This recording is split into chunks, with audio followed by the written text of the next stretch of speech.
তো দেখো আজকে চলে এসেছে নতুন একটা রেসিপি নিয়ে। আজকে বানাবো পনিরের কিছু একটা। তো দেখো পনিরটাকে আগে ছোটো ছোটো করে কেটে নিচ্ছি। তো কেটে নিয়ে দেখো কেটে নিয়েছি।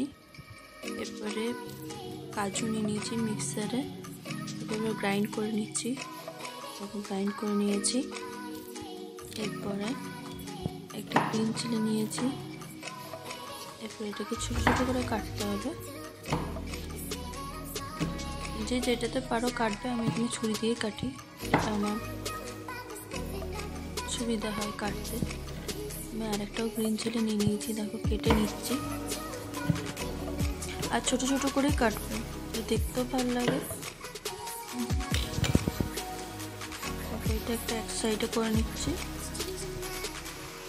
এরপরে পনিরটাকে তাকে ম্যাশ করে নিয়েছি। এরপরে এর মধ্যে আমি একটা আলু সিদ্ধ করেছিলাম, ওটাই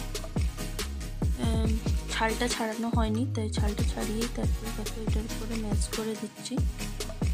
একটা একটা করে দিচ্ছি, কারণ আলুটা প্রচণ্ড গরম ছিল, সিদ্ধ করার পরে আমার ঠান্ডা করা হয়নি, তো তাই এক একটা করে আলু নেব। আর দেখো এটার মধ্যে ভালো করে ম্যাশ করে নিতে হবে। দেখো হাত দিয়ে ভালো করে মাখাতে হবে। মাখিয়ে নিচ্ছি, দেখতে থাকো।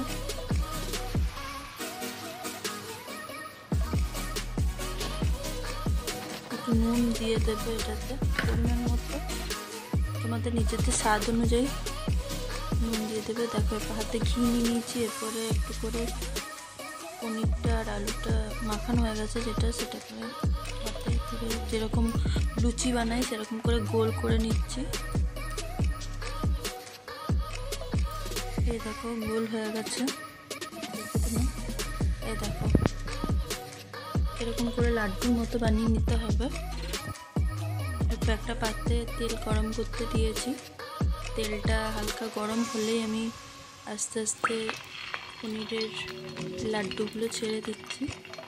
আমি লাড্ডুই নাম দিয়েছি যেহেতু গোল, তাই দেখো আস্তে আস্তে ছেড়ে দিচ্ছি। হালকা ভাজা হবে, হালকা ভাজতে হবে।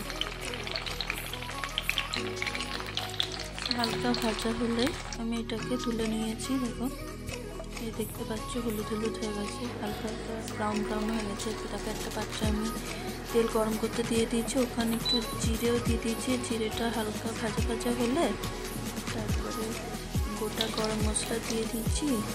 ওটা ভাজা হলে তারপরে গ্রিন চিলিগুলো দিয়ে দেবে। গ্রিন চিলিগুলো হালকা করে ভাজতে হবে।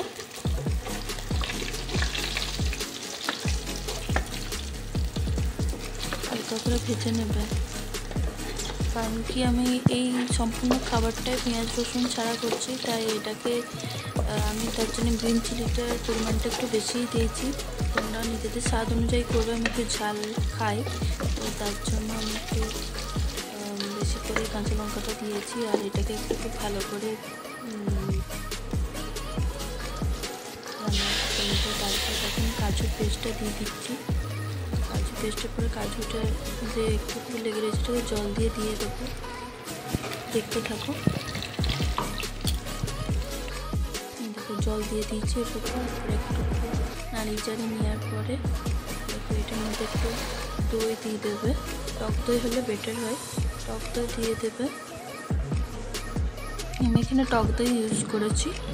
এরপরে জল দিয়ে দিচ্ছি, একটু নাড়িয়ে চাড়িয়ে নেবে। আমি একটু কাসুরি মেথি দিয়ে দিয়েছি।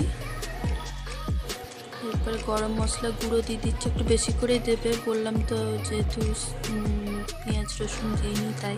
এরপরে যেগুলো ভেজেছিলাম পনিরের লাড্ডুগুলো, এরপরে ওগুলো দিয়ে দিচ্ছি। দেখো এরপর ফুটে গেলে এটা নামিয়ে দেবে।